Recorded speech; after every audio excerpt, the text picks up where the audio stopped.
So I want to talk to you this evening about actually the Haftarah from this week. It's not an example of a story with characters whom we should emulate.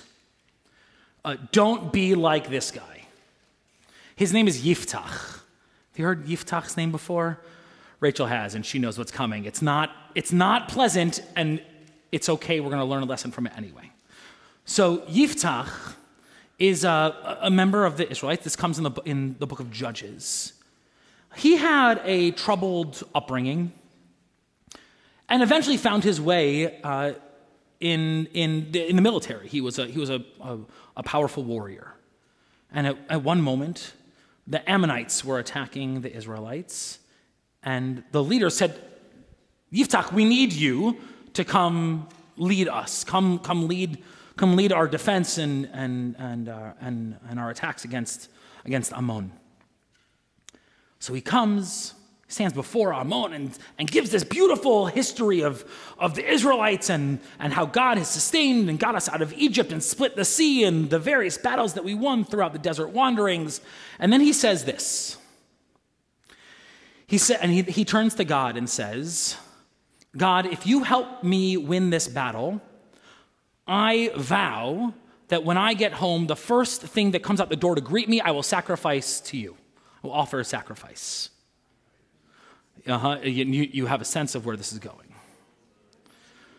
The Haftarah actually ends before he gets home. It doesn't end with the icky part. It ends with he won the battle. But then he gets home. And the rabbis are worried. This isn't what happens, but part of the reason this vow is a bad vow is what if a pig or a dog or a camel came out to greet him first? Those are not acceptable items for sacrifice. That was a bad vow this guy made. But when he gets home, the door flings open and out runs his daughter. And he rends his clothes and weeps. And she says, you're home. Why are you crying? And he tells her why. And she says, isn't there something you can do? He said, I vowed this vow. I have no choice. So she goes off for 2 months. It's interesting. The text says she goes down to the mountains. Normally go up to the mountains. She goes down to the mountains, maybe perhaps by a lake. Spends 2 months with her closest friends, crying and sharing, and comes back. And the text says that he fulfills his vow. This is not a pleasant story. The story, I think it's intended to be a warning about extremism, about excessive adherence to a thing that one believes to be true.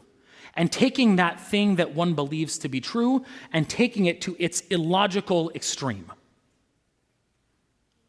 The rabbis see this moment and say, he should have just gone to Pinchas. Pinchas was the Gadol Hador, was the great man of that generation who could have annulled this silly vow, this nonsense, terrible vow. But Yiftach didn't want to go to Pinchas because he didn't like him very much. He was an Am Haaretz. He thought he was just like a normal schlub who happened to be in charge. And Pinchas should have heard what had happened and gone to Yiftach. But he said, that guy's a doofus. I'm not going to go waste my time talking to that moron. That's actually the word the text uses. It kind of uses the word for, I think maybe better translated as ignoramus, but more fun to say moron from the Bema. Neither one was willing to talk to the other. And because they weren't willing to talk to each other, they couldn't moderate their attitude and their viewpoint.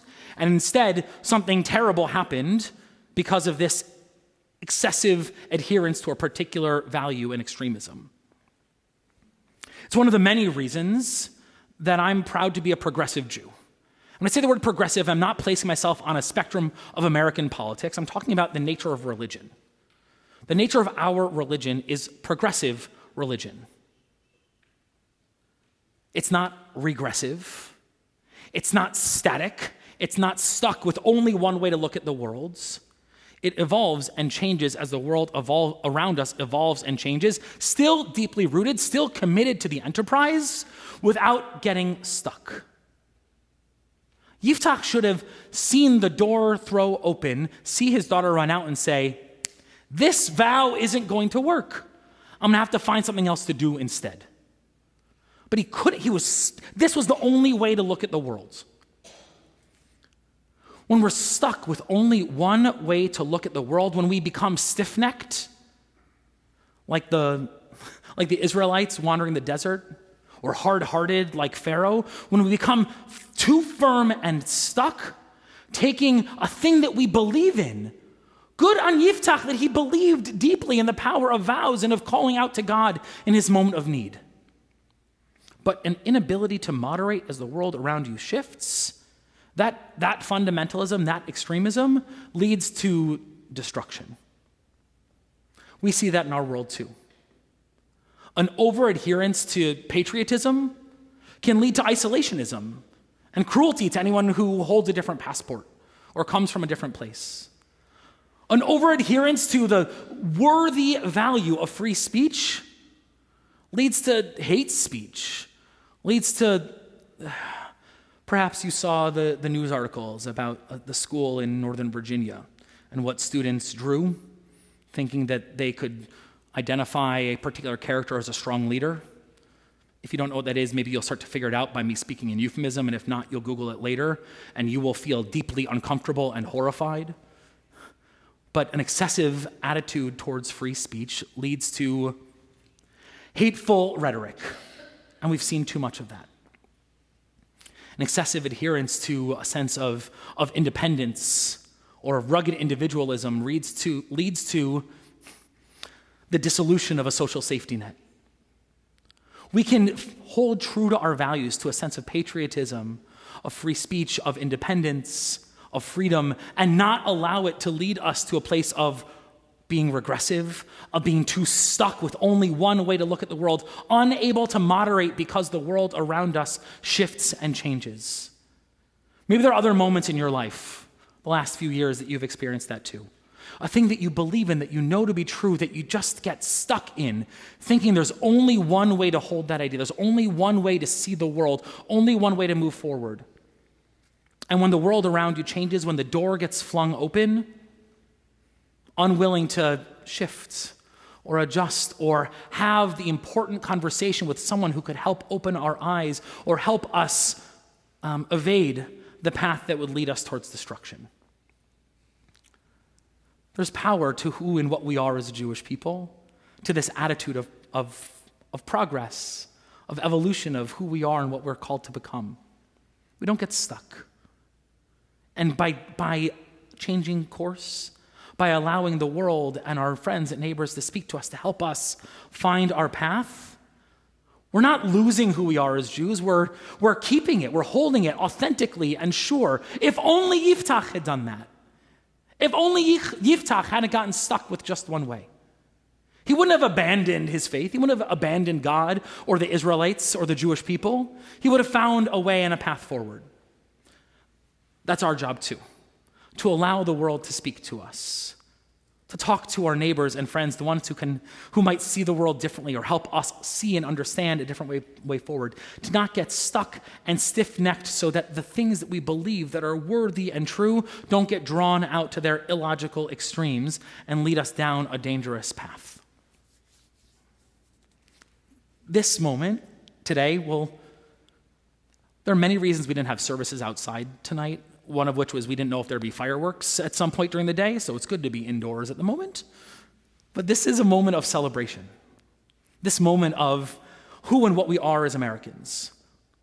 To celebrate our patriotism, to celebrate the values and ideals that we hold dear. And when it's time for us to shift or to moderate, that doesn't mean that we've abandoned the project.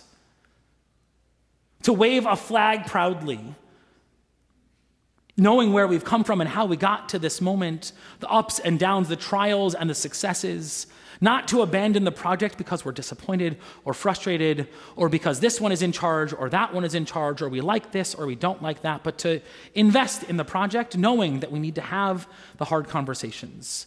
We need to be willing to talk to the one with whom we disagree or we don't think is worthy of our time and attention. We need to have the conversation Allow the shifting, changing nature of the world around us to speak to us. And when the door is thrown open, to err on the side of thoughtfulness, of progress, of not getting stuck and looking backwards, but figuring out how to take hands with one another and walk forward together. May this Independence Day, this one that will lead us next year to America's 250th birthday, help us to see the truths that we hold and to build a world worthy of the things that we inherit, worthy of life and liberty and the pursuit of happiness, worthy of the joy and celebration of what it is and can be to be an American, to lift the lamp beside the golden door and build an America worthy of our dreams. Kain Hi Ratzon, may these words and may our hopes be worthy of coming true.